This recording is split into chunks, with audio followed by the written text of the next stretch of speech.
Obrigado, pastor. Boa noite, igreja. A paz seja com todos. Amém? Vou pedir uma gentileza para você se colocar de pé para a gente fazer a leitura da palavra. Abra sua Bíblia.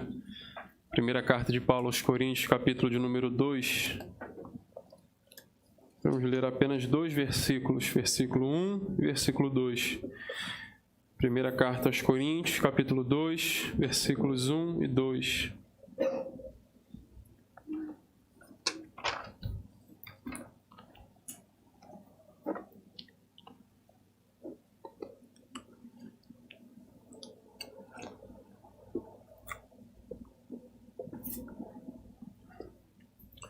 O foco é de fato o versículo 2, mas é importante ler o versículo 1 também. Então, 1 Coríntios capítulo 2, versículos 1 e 2 diz assim: Irmãos, quando estive com vocês ou convosco, anunciando-lhes o mistério de Deus, não o fiz com ostentação de linguagem ou de sabedoria.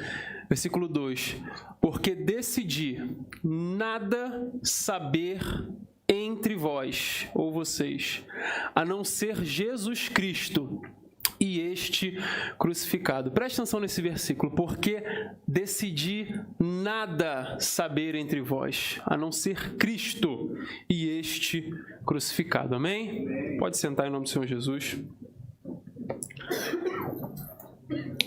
Bom, fazendo uma leitura do livro de Atos dos Apóstolos, e a pastora Beth havia falado, né, que ela tinha dado risada quando ela falou ali. Na verdade, pastora, porque eu estava vendo a senhora aqui, eu gosto muito de ouvir a senhora, então ainda estou com aquela pregação lá da mulher que é o navio comerciante, né? Navio, não é navio de guerra. Ainda estou com aquilo na cabeça desde aquele dia. A senhora foi pregar com aquela camisa da Mulher Maravilha. Ela estava top, foi muito bom. Lendo a continuação do Evangelho de Lucas, a saber, o livro de Atos dos Apóstolos, capítulos 18 e 19, a gente vê que Paulo chega na cidade de Corinto logo depois de sair de Atenas. Diz a história que ele chega lá por volta do ano de número 50 e fica ali durante 18 meses na cidade de Corinto. Fazendo o quê? Pregando, ensinando e fundando aquela igreja. Depois de Corinto, ele volta para Jerusalém e ele encerra a segunda viagem missionária. Logo depois de encerrar a segunda viagem, ele começa a terceira viagem, quando ele vai para a cidade de Éfeso, que é a sua principal base na terceira viagem missionária. Ele fica lá por volta de 3 anos. Na cidade de Éfeso, e você consegue ler isso em Atos dos Apóstolos, capítulo 18 e 19, que falam sobre o final da segunda viagem, quando Paulo passa por Corinto, e o início da terceira viagem, quando ele vai para Éfeso. Em Éfeso, Paulo recebe notícias sobre o que estava acontecendo em Corinto, aquela cidade na qual ele havia fundado uma igreja poucos anos atrás. E as notícias não são nada boas. Como você sabe muito bem, a igreja de Corinto era uma igreja que enfrentava diversos problemas, dificuldades. Vamos usar um termo mais bíblico: pecados, a saber, divisão, imoralidade, divórcios, bagunça no culto, bagunça na ceia, dúvidas acerca da ressurreição. Isso para fazer um apanhado por alto dos problemas que haviam na igreja de Corinto. Para corrigir esses problemas que estavam acontecendo em Corinto, Paulo então escreve a sua carta, que nós conhecemos como a primeira carta de Paulo aos Coríntios, e ele começa, meus amados irmãos, a realmente tocar nas feridas, ele começa a realmente mexer em cada um dos assuntos a partir de 1 Coríntios capítulo 3, aquele famoso capítulo que fala sobre a igreja dividida. Eu sou de Jesus, eu sou de Pedro, eu sou de Paulo, eu sou de Apolo. Só que antes de ele realmente entrar no miolo de sua mensagem, que era corrigir os problemas que estavam acontecendo em Corinto, ele começa falando, ele dá uma introdução nos capítulos 1 e 2, falando acerca do tema a sabedoria de Deus e o poder de Deus. Isso está em 1 Coríntios capítulo 18 até o comecinho do capítulo de número 3. Dentro dessa porção introdutória, que vai do capítulo 1 ao capítulo 3, está o texto que nós lemos, capítulo 2, versículos 1 e 2. E nesse capítulo 2, o apóstolo está falando sobre o caráter da pregação dele, a essência da pregação que ele havia pregado, obviamente, quando estava plantando a igreja em Corinto. E nessa argumentação, Paulo faz um contraste, ele faz uma separação muito clara e muito forte entre a sabedoria do homem e a sabedoria de Deus, entre a linguagem persuasiva do homem e o poder de Deus que é revelado no Evangelho. Para Paulo, essas duas coisas eram totalmente opostas. Ele diz no versículo de número 1, quando estive convosco, não fiz uso de linguagem de ostentação ou persuasão ou de sabedoria. E ele conclui no versículo 2, que foi o versículo-chave, decidi nada saber entre vós, a não ser Cristo e este crucificado. Eu quero fazer uma pergunta introdutória para vocês nessa noite. Qual foi a última vez que um pregador conduziu vocês aos pés da cruz? Porque ser o pregador da noite, ocupar a função que eu estou ocupando aqui hoje, é de fato conduzir a igreja a algum lugar. Até o termo que foi citado pelo nosso pastor Alexandre, quando a irmã Kátia nos conduziu em oração no momento em que nós estávamos aqui clamando. A pergunta é, qual foi a última vez em que o destino final, a condução do pregador da noite foi os pés da cruz de Cristo?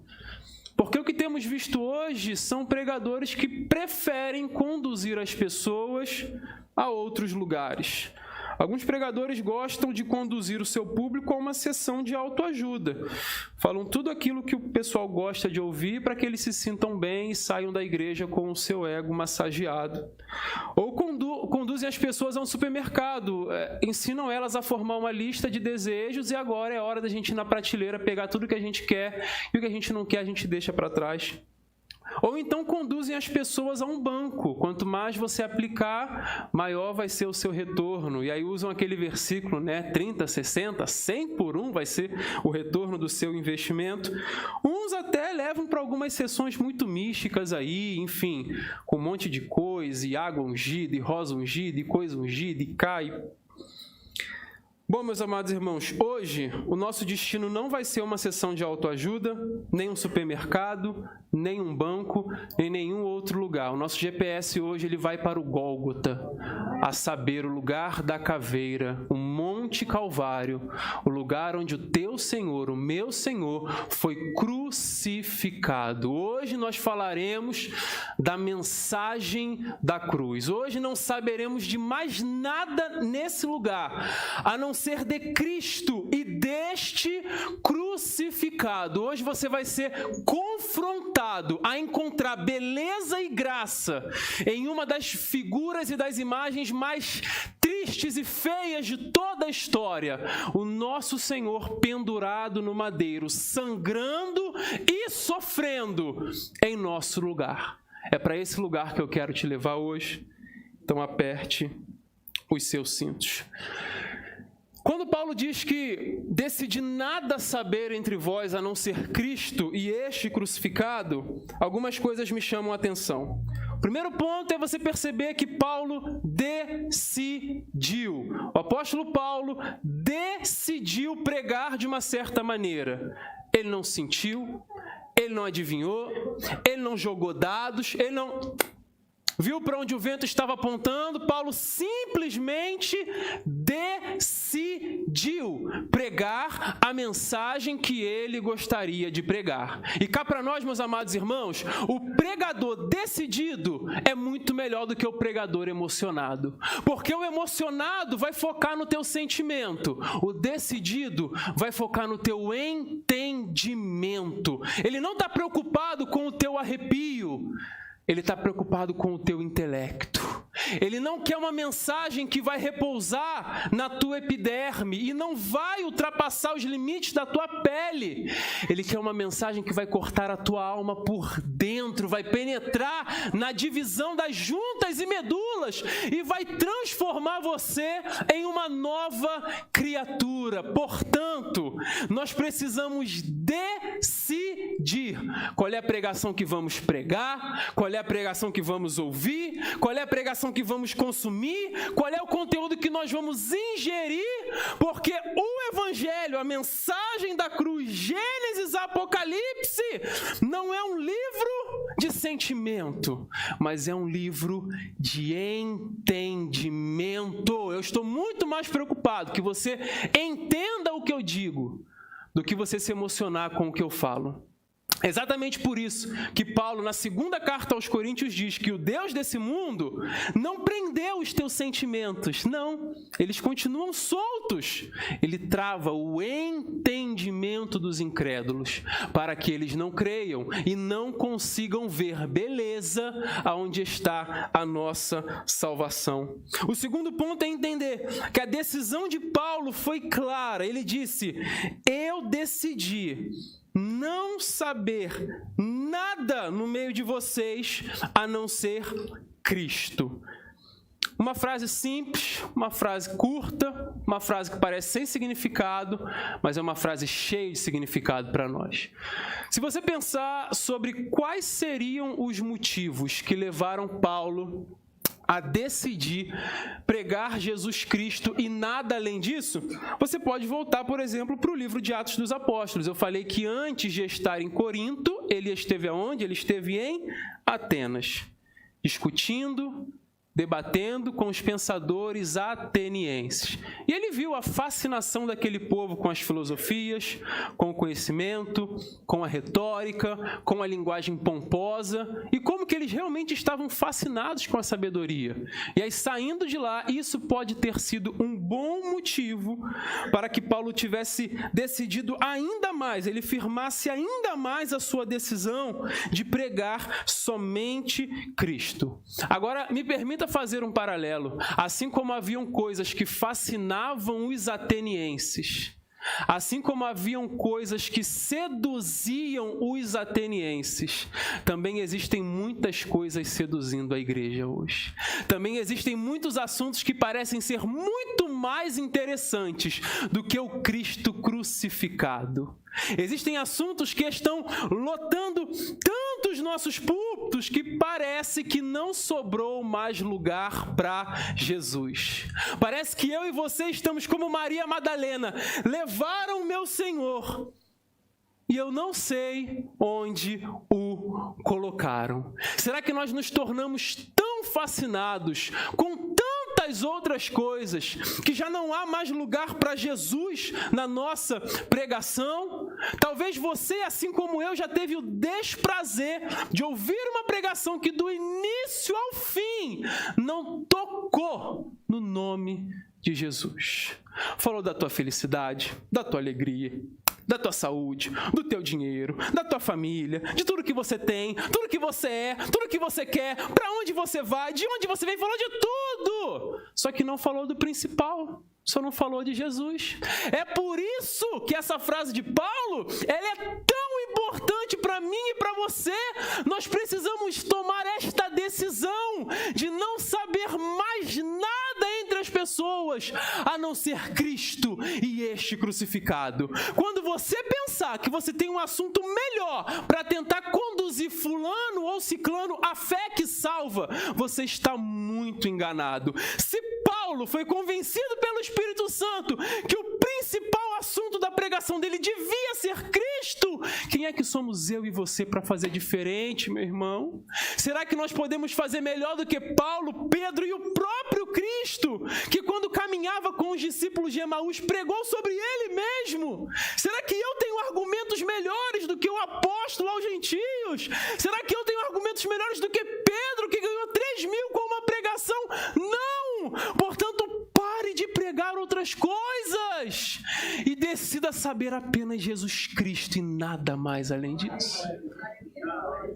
Mas Cristo tem perdido espaço. E o que é que tem tomado o lugar de Jesus Cristo? A resposta é fácil. Estou olhando para um monte de resposta aqui. A resposta é o homem. É um movimento chamado de antropocentrismo, aquele movimento que coloca o homem no centro de tudo, como se o homem fosse o próprio umbigo de Deus e Deus só pensasse no seu umbigo, que somos eu e você. O que importa são as nossas realizações, as nossas conquistas, as nossas vontades, os nossos desejos e, infelizmente, o antropocentrismo tem tomado o lugar dos nossos púlpitos. Quem sabe o misticismo tem tomado o lugar de Cristo nos nossos púlpitos. Quem sabe cuspir água na cara dos outros. Quem sabe fazer um monte de coisa aqui na frente. Quem sabe fazer um monte de coisa não inteligível. Quem sabe isso tem tomado o lugar de Cristo nos nossos púlpitos. E aí, para ouvir 20 minutos de pregação, é um desespero, é uma tragédia, é um sacrifício. Mas para assistir 2 horas de performance, a gente está assim, querendo mais, batendo palma e pedindo bicho. Quem sabe a lacração não tomou o lugar de Cristo. Porque tem pregador que não prega para pregar, prega para lacrar. Está mais preocupado em fazer frase de efeito para postar na internet depois do que em pregar o genuíno evangelho de Cristo. Quem sabe as minhas dores, os meus ressentimentos, os meus problemas, coisas que eu venho aqui no púlpito desabafar, lavar roupa suja na frente da igreja, isso tem tomado o lugar de Cristo. A grande verdade é que eu e você precisamos limpar o púlpito de toda essa sujeira para que Jesus Cristo volte a ser o assunto principal da minha e da sua pregação. Júlio, mas eu não preciso de Cristo agora. Precisa sim, tu só não sabe disso, mas tu precisa dele.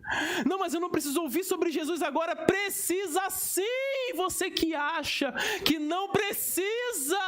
Porque quando você contemplar a beleza de Cristo, todos os teus problemas vão parecer irrelevantes. Quando você contemplar a grandeza de Cristo, todos os gigantes vão parecer pequenos. Portanto, sim, você precisa desesperadamente ouvir falar sobre Jesus. Mas a grande questão, e isso me leva ao terceiro ponto, não é simplesmente saber que eu preciso pregar Jesus, é saber qual Jesus eu estou pregando.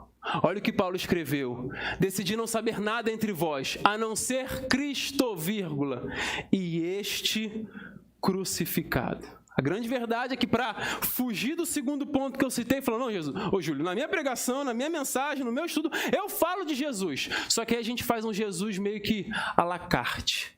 A gente faz um Jesus meio gourmetizado, um Jesus à nossa moda, à nossa preferência, do jeitinho que a gente gosta. E existem muitos Jesuses, se vocês me permitem aí o neologismo, muitos Jesuses sendo pregados por aí. Existe o Jesus mordomo, que está 24 horas preocupado em satisfazer as tuas necessidades. Você toca o sininho, plim, plim, plim, plim, plim, ele vem correndo. O que o senhor quer? O que a senhora quer, irmã Beth? É para já. Tem o Jesus mordomo que está sendo pregado por aí. Existe o Jesus paz e amor. É só paz, bondade, misericórdia. A justiça, a ira do Cordeiro, o cálice da ira de Deus, esse aí não existe mais. Existe o Cristo quebra-galho, só serve para te tirar da enrascada, nunca para transformar você em uma nova criatura. Você está no aperto, você pede esse Jesus. Jesus, me salva.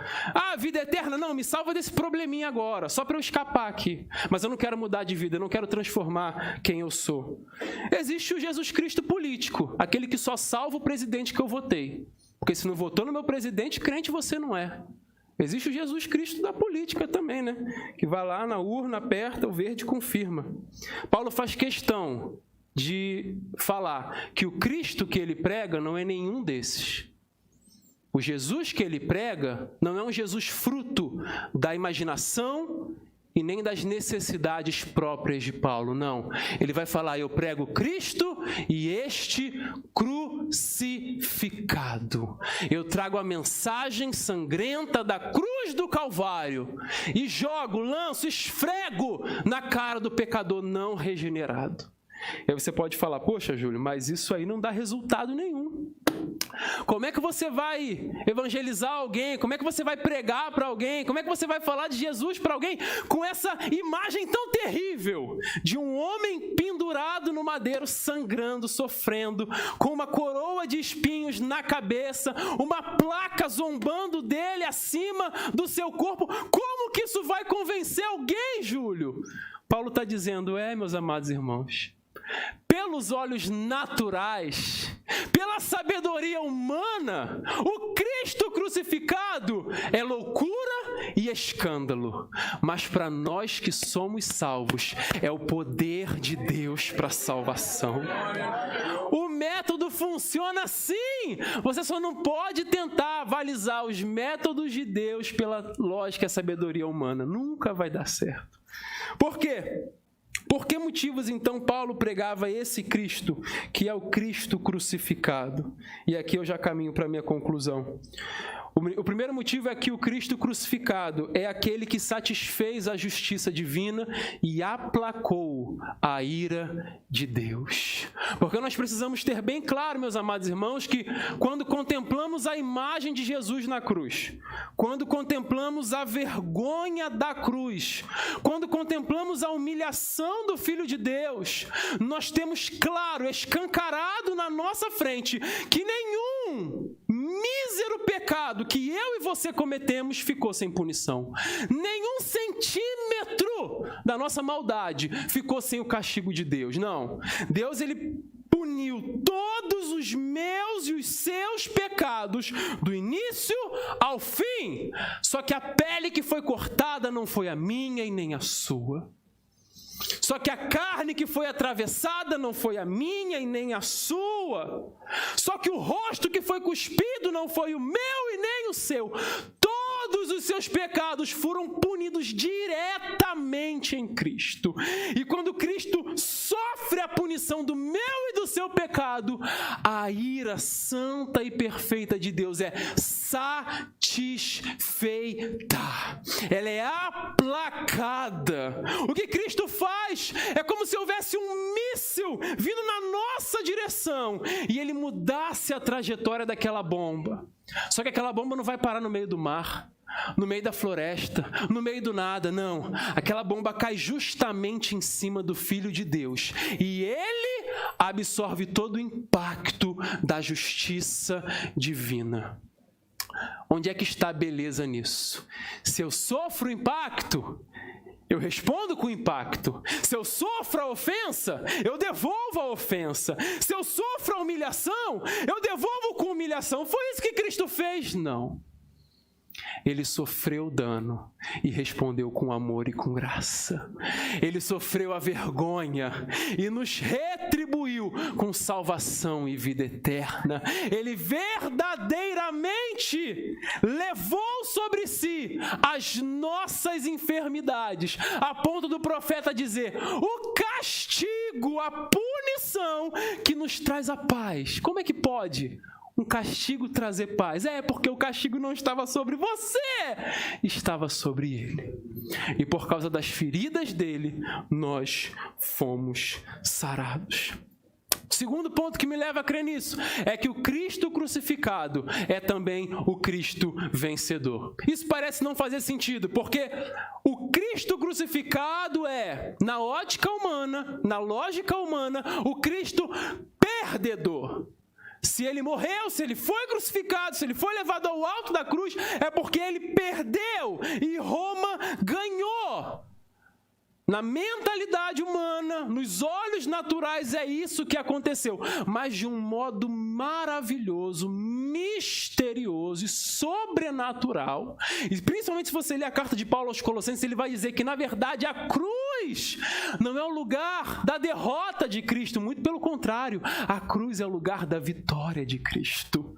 Todos aqueles elementos satíricos, a coroa de espinhos, a capa, a inscrição, Rei dos Judeus, tudo aquilo era uma caricatura do que estava acontecendo de fato e de verdade no mundo espiritual. Quando Paulo escreve aos Colossenses, no capítulo de número 2, versículo 14, ele diz assim: tendo cancelado o escrito de dívida que era contra nós e que constava de ordenanças, o qual nos era prejudicial, removeu inteiramente, encravando na cruz. Versículo 15, a vitória de Cristo.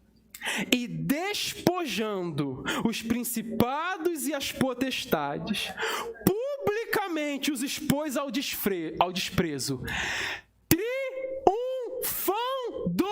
sobre eles aonde? Na cruz.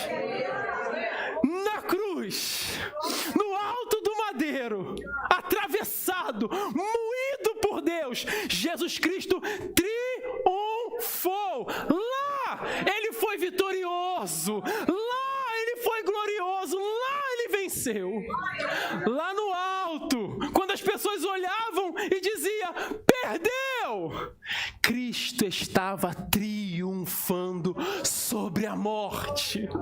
Cristo estava destronando os principados e as potestades. E a linguagem que Paulo usa aqui é de um rei que vai para a guerra e volta vitorioso, trazendo os seus derrotados amarrados por correntes, enquanto a cidade recebe aquele rei, aplaudindo a glória, aplaudindo a majestade, louvando, porque ele foi para a batalha e voltou vitorioso.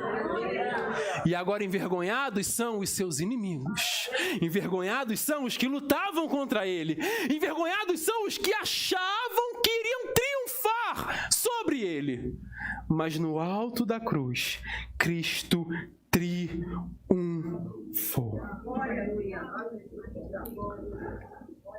Como eu disse antes, a mensagem da cruz não faz sentido aos olhos carnais, porque ela é uma mensagem espiritual, voltada para homens e mulheres espirituais. É o que Paulo fala um pouquinho mais à frente lá de 1 Coríntios, capítulo de número 2, ele fala: ora, o homem natural não consegue compreender as coisas de Deus, porque eles são o quê? Loucura. Versículo 14, eu acho. 1 Coríntios 2, 13, 14. Então, de fato, meus amados irmãos, não pense que você vai pregar o Cristo crucificado, que você vai anunciar o Cristo crucificado, e todas as pessoas vão receber de bom grado, vão aplaudir, vão sorrir, vão querer, porque o próprio apóstolo Paulo falou: não, para quem se perde isso é loucura. Para quem se perde, isso é vergonha, humilhação. Para quem se perde, isso aí é um escárnio. Mas para eu e para você, que somos salvos, o Cristo crucificado no alto da cruz é o poder de Deus para a salvação. Parafraseando Romanos capítulo 1, é o poder de Deus para a salvação de todo aquele que crê. No Evangelho é revelada a justiça de Deus para todo aquele que crê. Agora, perceba, só consegue ver beleza na cruz. Só consegue ver graça na cruz. Só consegue ver bondade na cruz. Só consegue ver valor na cruz o homem que nasceu do Espírito de Deus. Olha que coisa linda. Se você não consegue ver valor na cruz de Cristo, eu te diria para que você pensasse seriamente se você já foi alcançado por Ele. Agora, se você consegue olhar para a cruz de Cristo e louvar o nome do Senhor, e agradecer a Deus por aquela obra, e contemplar, se a tua mente consegue conceber um Salvador que morreu, um Salvador que sangrou, um vitorioso que foi crucificado por Roma. Se você consegue ver beleza nisso, eu diria que você tem grandes chances de já ter passado pelo novo nascimento. É um dos indicativos que você é salvo, que Jesus Cristo já operou em você um novo nascimento, já colocou dentro de você uma nova natureza que entende as coisas de Deus, uma nova natureza que não vê as coisas de Deus como loucura ou como escândalo, mas vê a graça derramada em cada gota de sangue. Porque, meus amados irmãos, a grande verdade é: O mundo hoje faz muitos questionamentos do tipo, poxa, se Deus existe,